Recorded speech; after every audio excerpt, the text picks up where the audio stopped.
Bertambah 1 tahun, berlalu 1 tahun, berarti akan melangkah lebih dekat kepada kematian.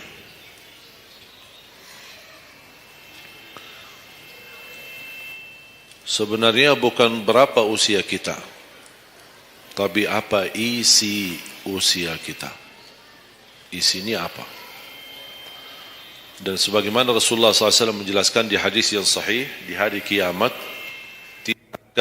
tidak akan tergeser kaki seorang sambil ditanya oleh Allah 4 pertanyaan. Berarti kita akan menghadapi 7 pertanyaan. 3 di kuburan, menghadap munkar nakir, man rabbuka, ma dinuka, man nabiyuka.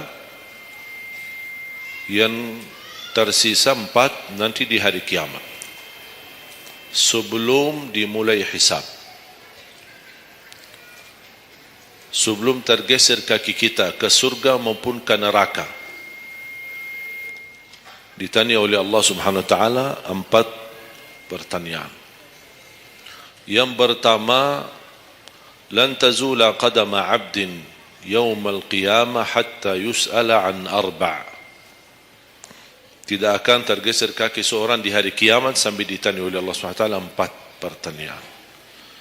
Yang pertama, an umurihi fima afnah. Umurnya apa yang kamu lakukan. Allah tidak akan tanya berapa usiamu, tapi apa yang kamu isi dalam usiamu.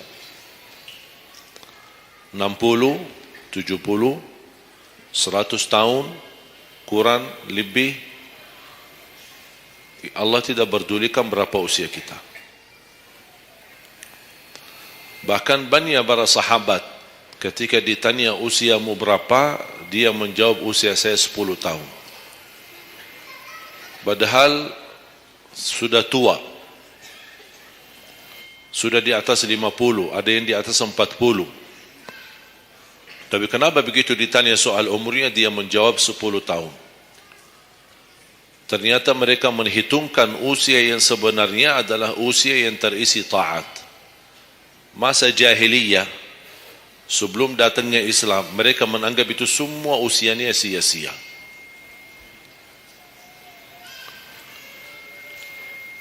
Berarti kalau ada orang muslim tidak salat sama sekali sampai usia 50 tahun, semua usianya sia-sia. Karena tidak ada ibadah satupun yang diterima kalau tidak pernah salat. Biarpun dia haji setiap tahun, puasa setiap Ramadan, dia bersedekah berinfak setiap hari, tapi tidak pernah salat 5 waktu sama sekali, sia-sia amalannya. Karena pertama yang akan dihisab oleh Allah salatnya. Kalau salat itu beres, baru akan ditanya yang lain. Kalau salatnya tidak ada, Allah tidak perlu bertanya yang lain.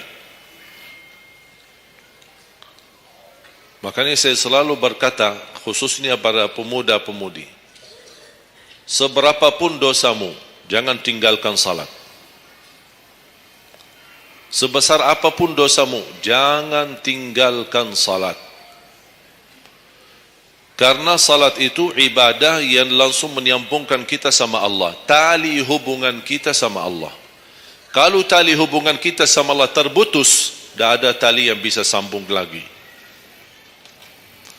Dan selama anda menjaga salat, berarti masih ada harapan masuk dalam golongan yang akan diampuni Allah.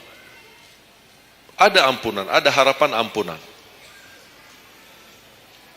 Tapi kalau tidak salat, terus bagaimana Allah ampuni kalau tidak mau bertaubat? Banyak orang berkata, saya malu. Atau dia merasa ada bisikan di hatinya. Buat apa lo salat? Ngapain? Perilaku kamu aja tidak benar. Sama orang tua aja tidak benar. Dosamu tidak pernah henti-henti. Bercuma salat, tidak usah. Itu ingat bisikan syaitan. Karena syaitan ingin semuanya sekali-kali rusak. Kalau berbakti baik belum sempurna, masih banyak dosa maksiat, banyak kerusakan yang lain, tapi masih terjaga salatnya, ada harapan diampuni dosanya. Jangan sampai syaitan berhasil menggoda kita sekalian tidak salat. Oh, sudah hancur, sudah rusak yang lain, ditambah lagi parah, tinggalkan salat.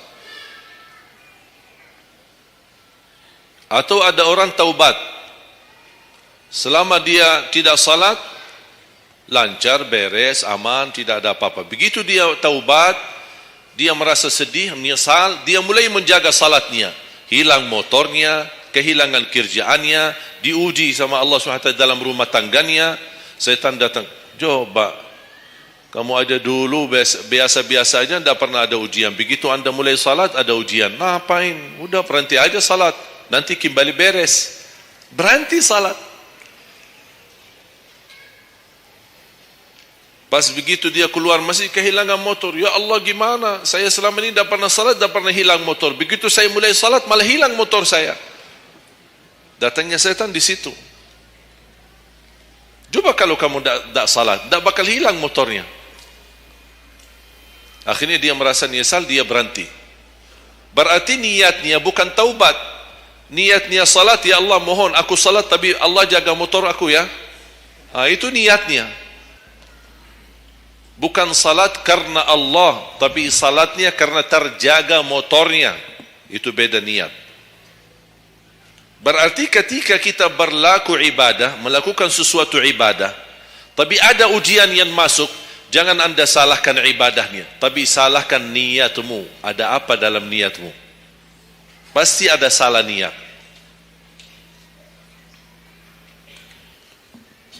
Dan itu inti daripada umur kita. Allah berikan 60 tahun. Kemarin saya hitungkan, kalau standar umur umatku kata Rasulullah kan 60 sampai 70. Itu kira-kira kurang lebih. Ada yang lebih tua, lebih panjang usianya, ada yang lebih muda. Tapi standar kata Rasulullah SAW, a'maru ummati baina 60 wa 70. Standar umur umatku antara 60 sampai 70. Ada yang melebihi dari itu, tapi sedikit sekali dibanding yang lebih muda. Saya kemarin hitungkan 60. Apa yang kita lakukan di dalam usia 60 tahun. Dari lahir sampai balik. Sampai tahun berapa? 15? Kita sepakat 15? 15 tahun. Berarti sebelum balik belum taklif. Sebelum balik belum taklif. Haji boleh tapi tidak wajib, karena syarat haji harus balik. Syaratnya harus balik, walaupun diperintahkan, dibiasakan untuk melaksanakan salat. Tapi anggaplah bedun taklif, belum ada taklif, belum ada kewajiban, berarti 15 tahun itu sia-sia. Dipotonglah dari 60, berapa sisa? 45. Tidur sehari berapa jam? Hah? 8? Boleh kita sepakati angka 8? Ya, kita bicara standar. Katanya menurut kesehatan, tidur yang normal dan pas dan cukup adalah 8 jam. Anggaplah 8 jam tidur. Ada yang tidur 12 jam. Ada yang tidur bangun, salat tidur bangun, salat tidur bangun. Kalau hari libur, dia tidur, tidak capek tidurnya. Begitu bangun, ya Allah begal badan saya, tidur lagi.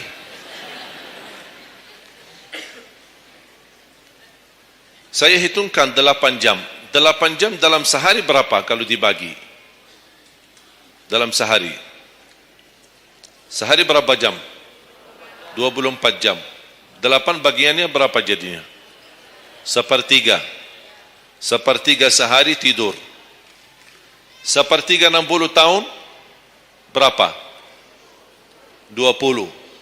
20 tahun ngapain? Tidur. 20 tahun cuman kerjaannya tidur. Mulai dari 8 jam. Coba, memang terlihat angkanya tidak terlalu besar. Tapi kalau dihitung dalam usia 60 tahun, 20 tahun tidur.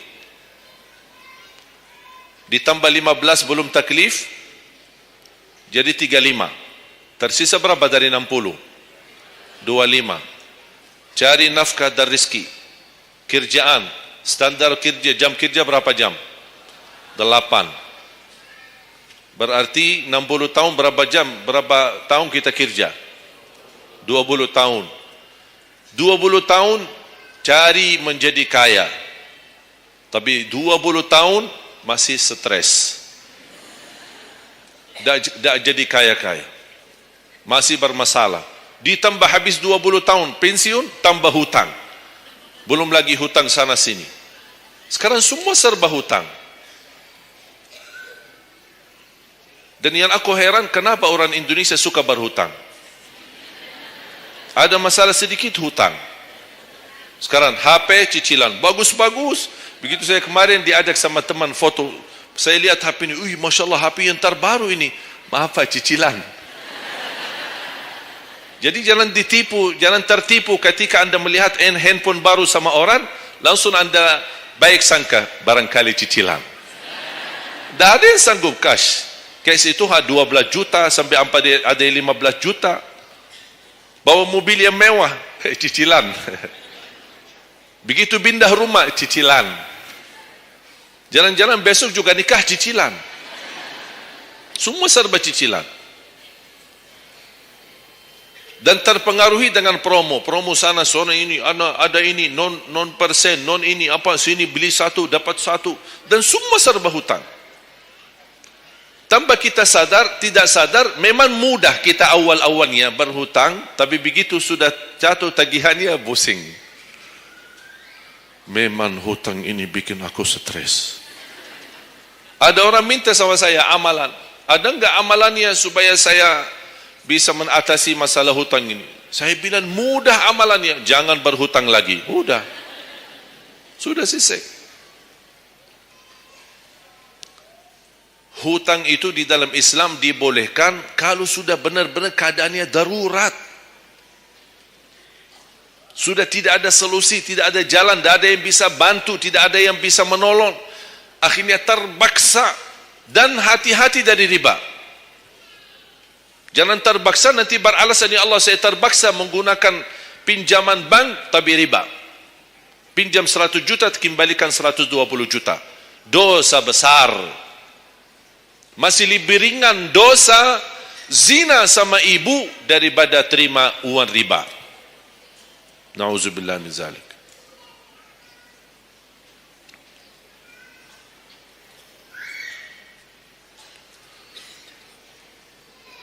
Dua 20 tahun cari kerja. Tadi berapa yang tersisa? 25 kan? Berarti yang tersisa berapa? Saya belum bicara ibadah Bapak Ibu. 20 tahun tidur, 20 tahun cari dunia, 15 tahun masih belum taklif, tersisa 5 tahun. Saya hitung dalam 60 tahun, bagi orang yang rutin menjaga salat 5 waktu, tahu enggak hasil hitungan saya dapat berapa? Anda jaga salat selama 60 tahun, itu menghasilkan ibadah cuma 2 tahun 7 bulan. Total salatmu dalam 60 tahun 2 tahun 7 bulan. Karena salat 5 waktu berapa? Tidak sampai 1 jam. Tidak sampai 1 jam. Saya bicara yang wajib. Bagaimana saya hitung kalau ada orang yang tidak salat sama sekali? Na'udzubillah, sudah habis sia-sia umurnya kalau tidak salat sama sekali. Makanya kembali lagi jamaah sekalian, umur bukan berapa usianya, tapi apa isinya. Maka Rasulullah SAW bersabda, ni'mal abdus salih man tala umur wa hasun amalu. Sebaik-baik hamba yang salih, yang panjang usianya, tapi baik amalannya. Baik amalannya. Bulan Syaban ini sekarang tersisa kurang lebih 14 atau 16 hari. Rasulullah SAW punya kebiasaan puasa Syaban full. Sampai kata Siti Aisyah, tidak pernah aku melihat Rasulullah puasa 1 bulan penuh Selain bulan Ramadan, sebagaimana di bulan Syaban. Penuhnya Rasulullah SAW. Bukan nisfu. Setiap datangnya Syaban ditanya nisfunya. Mana nisfu Syaban? Nisfu. Full Syaban. Puasa saja. Di awal boleh, di tengahan boleh, di akhir boleh. Yang tidak boleh, yang tidak pernah puasa Syaban, pas begitu berakhir, mau mendekati Ramadan, seminggu terakhir atau 10 hari terakhir, itu ada sebagian ulama berkata makruh. Kalau sudah 2 hari terakhir bulan Syaban, anda tidak pernah ada puasa sebelumnya, itu dianggap oleh ulama haram. Apalagi kalau sudah jatuhnya di hari keraguan, hari ragu-ragu, kemungkinan ini bisa hari terakhir, kemungkinan bisa masuk Ramadan, isbat Ramadan. Termasuk ibu-ibu dan jamaah sekalian yang masih punya hutang, segera lunasi hutangnya. Jangan begitu sudah mendekat puasa, anda punya hutang 7 hari, tersisa bulan Ramadan 5 hari. Syekh, apa?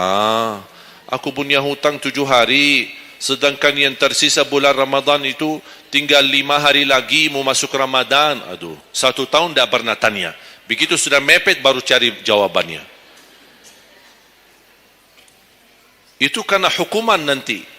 Tetap diganti puasa yang dari tahun yang lalu. Tetap bayar hutangnya dan kena denda setiap hari kena fidyah.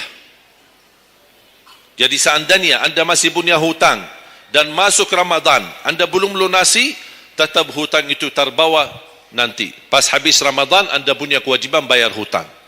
Tapi karena anda tunda, mundurkan sampai masuk Ramadan, anda punya kena denda. Ditambah lagi, bukan hanya bayar dengan puasa, ganti puasa, tapi ada lagi namanya fidyah. 1 hari 1 orang miskin. Diberikan kecukupan makanan. Makanya kembali lagi, yang punya hutang segera lunasi hutangnya. Jangan sia-siakan umurmu.